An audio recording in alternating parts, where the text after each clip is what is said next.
And this has been one of the greatest things of the Women for Climate Network in Bogotá, is that women of all ages have found also a space of mutual support. Maybe they don't name it climate action or activism, but it has always been a women and girls. We need to give visibility and give representation to the fact that there are women that are far from the European continent that are leading actions for environmental protection.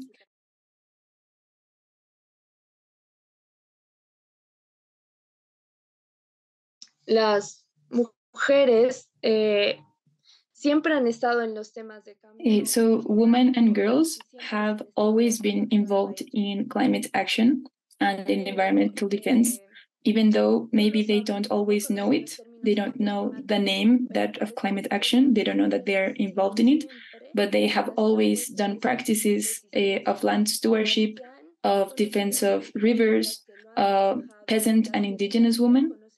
Maybe they don't name it climate action or activism, but it has always been a women and girls who do these practices and who have these incidents. In the urban ecofeminist movement, we have to face also a lot of misogyny, but maybe it looks in a different way. So the feminist movement in Bogotá is very active. It is very, it is very known. And whenever we try to bring in a feminist perspective to environmental spaces, we have faced people calling us that we are doing this for attention, that, there is a term here that is feminazi, which is like a very derogatory term for feminists. That compares it to Nazis, like this is terrible. And it is used by, misogynist people that are against the feminist movement. So sometimes we try to bring a gender protocol into a space and we are met with disdain, and we are asked to leave spaces whenever we denounce violence within the environmental movement, such as, visible male activists that have committed abuse to women within the movement. We are met with disdain, with offenses, and it has been really a challenge to face the misogyny within the environmental movement, as well as outside the environmental movement. In the network of women in Bogotá, a lot of the women are from peri-urban areas of the city that are more vulnerable to climate change, and that they are more vulnerable in terms of economic positions. And they also have to face the same thing. My environmental project by my husband doesn't let me go to the network. My husband doesn't like for me to be talking to other women about it. And this has been one of the greatest things of the Women for Climate Network in Bogotá, is that women of all ages have found also a space of mutual support. So not only do we work in things of like community education, but women of all ages start to give each other advice as to how to deal with an abusive situation, where to go, how to respond to or how to face these criticisms that come from inside the home, and even just to be like a shoulder to cry on or to listen to each other. And this is what strengthens the most us, what it is mutual support networks, because it gives us the strength and the inspiration to keep working in our different environmental projects, but without having to be unsafe because of it, or without having to face violence because of it, and finding this solidarity among each other to help us.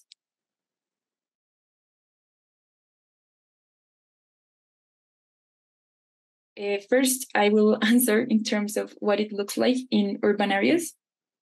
Bogotá is actually the second most vulnerable city in Colombia. Well, the first most vulnerable city, the second most vulnerable place in Colombia to the climate crisis.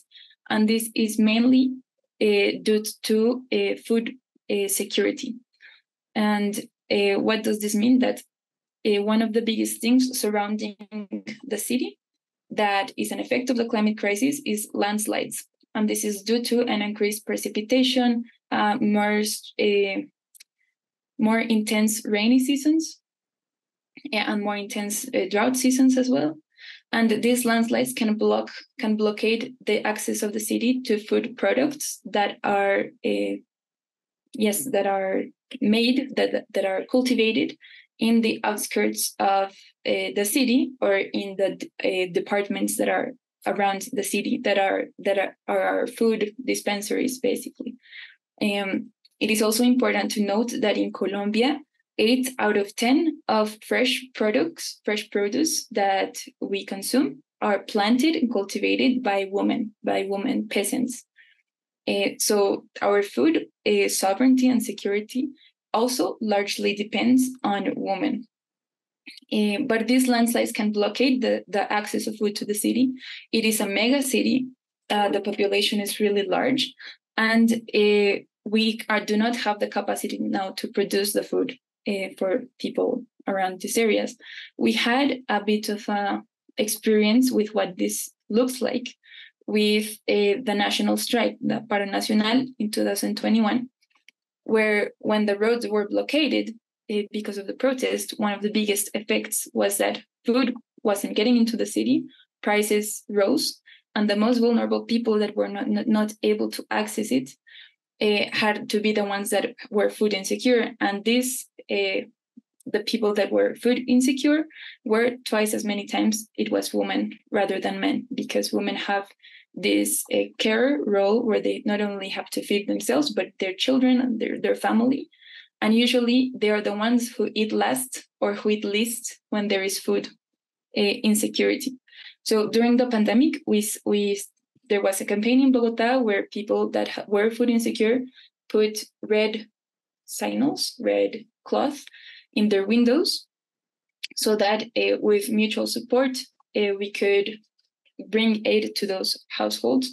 And there it was confirmed that it was mostly women, but it was also mostly women who created solutions within the city.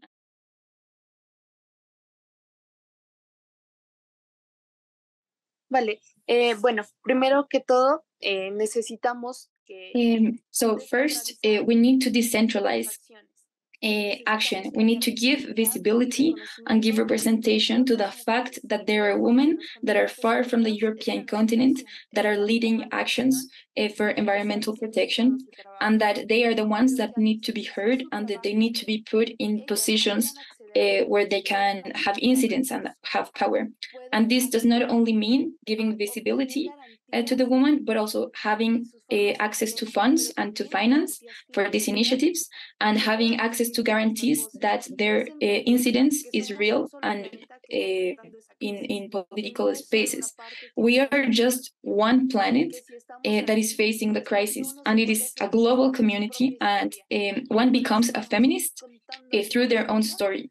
And a lot of women are facing a similar story, not just in Latin America, but in Sub-Saharan Africa, in other places like India. There are women that are having to face misogyny, discrimination within their communities, but they are also leading action. So we are one community of women that have to unite to exigir, to demand guarantees, but also to demand funds and to demand action for all the things that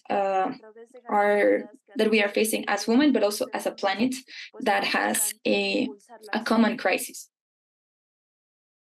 I agree with Juliana. I think what I have seen in my experience, even if it is limited to this space, to these more urban areas, is that mutual support and networks of care between women are really powerful, not only to heal and to restore the violence that we have faced and we continue to face, but also to unite and have more powerful incidents when dealing with government level agents, or with people in positions of power. I would also like to join Juliana in the sentiment that it is one common planet. And this is very much physical because, for example, in terms of ecosystems, what happens in the Amazon affects the Andes. The forest fires, for example, that are occurring, that they're going all the way up to the Andes, we are also having them surrounding Bogotá, and they are affecting our water supply that comes from páramos, which are like water filtration ecosystems. What happens in the global north, in European countries, in terms of emissions, in terms of the demand for minerals, even in this energy transition. If Europe is leading an energy transition in terms to get more renewable resources, this doesn't necessarily mean clean for Latin America. If you need certain minerals, if you need sand, if you need gold, if you need copper for photovoltaic cells for solar power, if you need palm oil for agrofuels, this may seem green in Europe, but to Latin America, it is not green. It is not clean because it perpetuates a system of extractivism, and it is not only extractivism of the territories and the natural resources, but of the people that live and take care of those territories, especially women. So what we would like to ask our European audience or organizations of civil society is to take into account that whatever you do, all the demands for an energy transition or the continuation of fossil fuels, it will affect us as well. And also, but whatever we are doing is also helping you, and it is also affecting you. So the fight of women in Colombia, in Latin America, in other places, the defense of these territories, it is benefiting all of the planet. So when you benefit women and you benefit these struggles, and you finance it as well, you allow this access and guarantees, then you are also benefiting this entire ecosystem. But we have to function in these principles of mutual aid, not just an extractive relationship, but a relationship of mutual support and understanding,